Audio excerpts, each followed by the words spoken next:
Olá a todos, sou o Rodrigo Ramos e na aula de hoje nós vamos falar sobre engenharia reversa, né?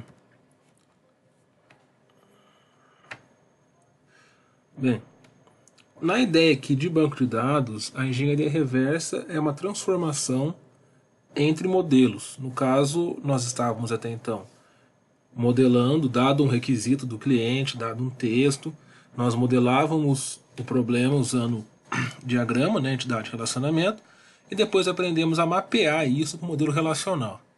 A engenharia reversa vai fazer o caminho contrário, sair do modelo relacional de volta para o diagrama entidade relacionamento.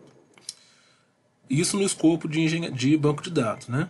Agora, o termo engenharia reversa ele é comum, né, em outras áreas. Por exemplo, é comum que nas indústrias tecnológicas as empresas adquiram aparelhos de outras empresas, como por exemplo celulares, televisores, etc., para desmontar esses aparelhos, descobrir como que foi feito e a partir daí fazer uma engenharia reversa.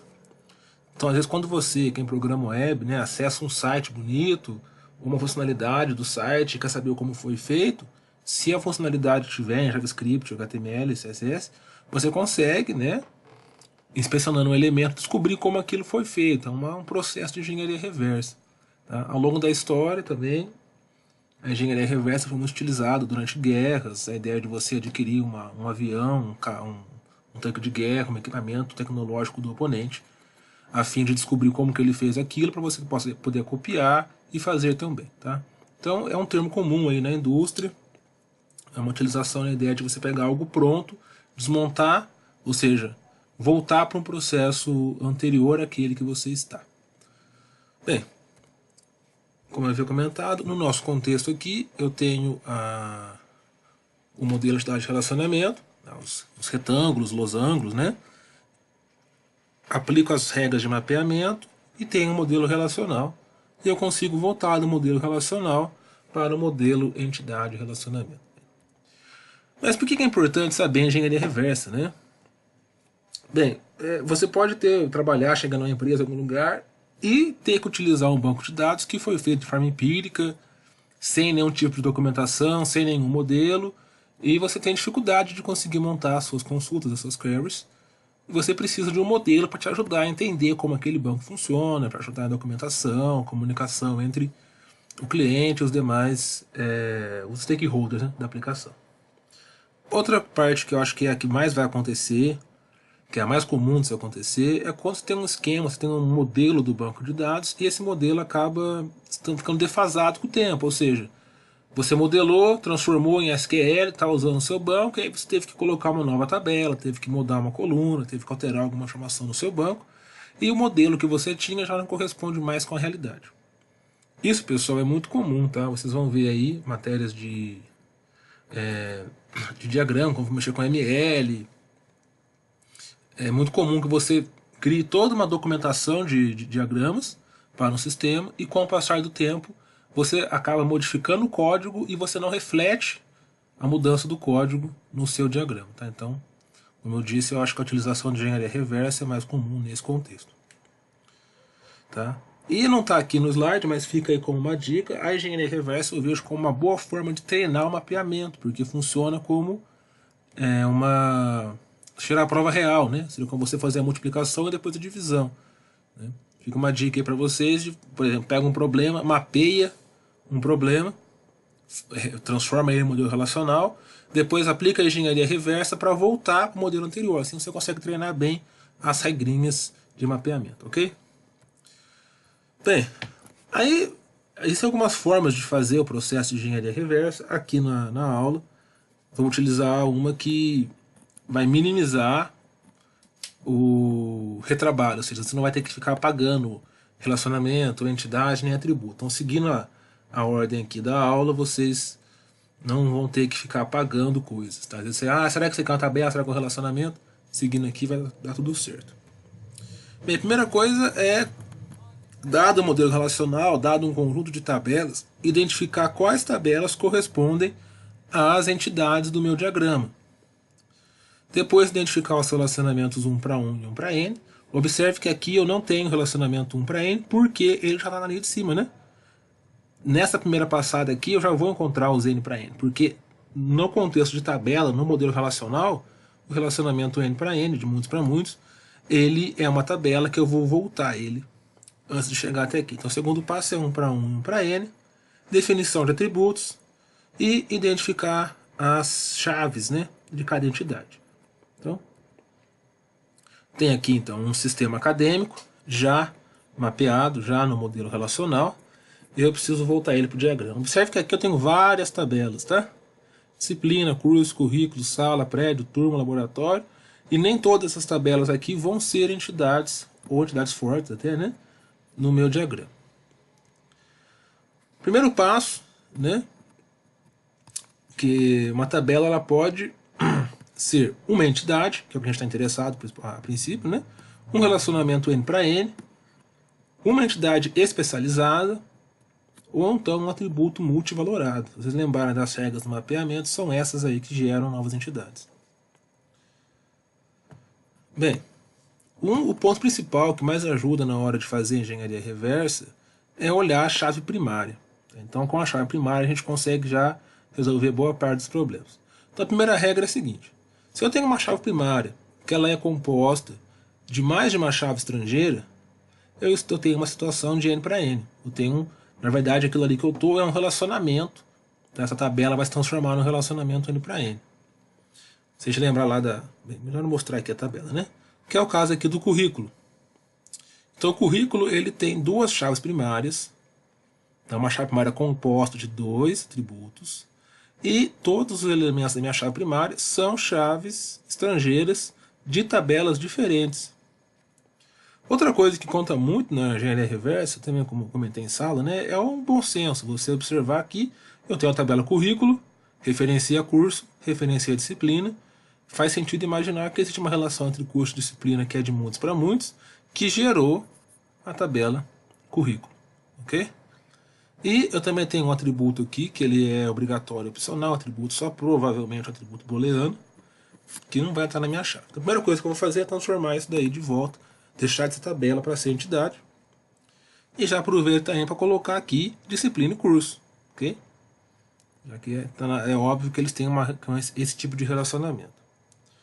A segunda regra é quando a chave primária é composta de uma chave estrangeira e mais o atributo próprio, ou seja, eu tenho duas chaves primárias compostas, né? Uma é atributo da entidade e um outro é estrangeiro. Quando que isso vai acontecer? Dois casos. Pode ser uma entidade fraca ou pode ser um atributo multivalorado. Aqui nós temos o caso de sala. Então, sala possui uma chave primária composta de código prédio e código sala. Código sala é um atributo da tabela, tá vendo? E código prédio é uma chave estrangeira de prédio. Isso me leva a crer então que sala é uma entidade fraca de prédio. Então eu já vou colocar ela aqui. Ok? Então, a minha terceira regra diz assim: toda chave primária que é uma chave estrangeira de uma tabela só. Isso quer me dizer que essa tabela ela é, que essa entidade de volta, né, é uma especialização, que é o caso de laboratório. Se eu olhar aqui, laboratório ele tem uma chave primária composta de dois atributos, código prédio e código sala. Mas aqui não importa se é um atributo ou mais. Os atributos, nenhum deles é da classe laboratório, da tabela laboratório. Eles são chaves estrangeiras de sala. Ok? Nenhuma chave primária é da própria tabela. Se eu tivesse chaves estrangeiras primárias de tabelas diferentes, eu teria o caso aqui igual de currículo, que seria um relacionamento N para N. Como a chave estrangeira é uma tabela só, eu tenho uma especialização. Beleza? Então, já posso montar aqui no meu diagrama essa especialização. Tá? E aí lembrando que, né, laboratório é uma especialização de sala, também faz sentido lógico. Eu tenho diversas salas, algumas dessas salas são laboratórios, que diferem de uma sala normal, porque além de terem esse código prédio, código sala e capacidade, elas possuem também equipamentos, que pode ser uma lista, pode ser uma referência, né? E algum atributo a mais, além dos normais. E na regra 4 são os demais casos. Se eu cheguei até aqui, o que sobrou para mim é a entidade forte normal. Né? Então disciplina, curso, prédio, tudo vai virar entidade forte. E turma também. Aqui turma vai lembrar o seguinte, turma tem uma chave primária composta, normal, sem o menor problema. Só que essa chave primária, ela não é estrangeira, ela só é primária. Eu tenho duas chaves estrangeiras, caso 3, né? Código disciplina, que referencia a disciplina, código prédio e código sala, que compõe uma chave composta de sala. Beleza? Então, ela é uma entidade normal apenas. E aqui, né, já dá até para desconfiar qual o tipo de relacionamento que eles possuem entre turma e disciplina. E é justamente o termo que a gente vai usar agora, a gente vai ver agora, que é como é que eu sei se o relacionamento é 1 para 1 ou 1 para n. Né? No caso do 1 para 1, lembra do mapeamento? Lá, o lado n recebe a chave do lado 1. E no caso do 1 para 1, eu posso escolher para que lado que vai. Né? A gente não vou entrar em detalhes aqui, mas a gente pode discutir em sala de aula como que eu descubro qual é o melhor lugar para colocar essa sala para minimizar a ocorrência de nulos, né, na minha tabela. Ok? Mas de qualquer maneira, dos dois jeitos funcionam, então eu não consigo saber como que é ter plena certeza de 1 para 1 para n apenas olhando o modelo relacional. O que eu tenho que fazer? Uma forma de descobrir se ele é 1 para 1 ou 1 para n é dar uma olhada no meu banco de dados. Acessar o banco de dados, acessar as duas tabelas e perceber se as chaves se repetem e a partir daí identificar se ela é 1 para n ou 1 para 1. Tá? Então, tem como saber. Quais são os casos aqui, né, de chave? No caso, quando que vai acontecer? Quando eu tenho uma chave estrangeira que não é primária. Né, que acontece tanto em sala quanto em turma. Então eu sei que a relação, deixa eu passar para cá já, a relação de sala com turma, uma sala tem muitas turmas, logo turma recebeu a chave de sala. Uma turma tem muitas disciplinas, logo turma recebeu a chave de disciplina. E um prédio possui muitas salas, a chave de prédio veio para a sala. Ok? A gente voltar para cá, ó, é justamente isso que acontece. Ó. Sala recebe de prédio e turma recebe tanto de disciplina quanto de sala. Recebe disciplina, sala e prédio. Manda a chave para a sala. Bem, aí, isso aqui é como eu falei, né? Esses 4 passos é para eu não ter que apagar nada, fazer certo de primeira. O que eu vou colocar aqui? Todos os atributos que não são chave, nem estrangeiro, nem primário. Também não tem erro, só colocar os atributos aqui. E agora, eu vou definir os atributos que são chaves. E aí, o que eu tenho que levar em consideração?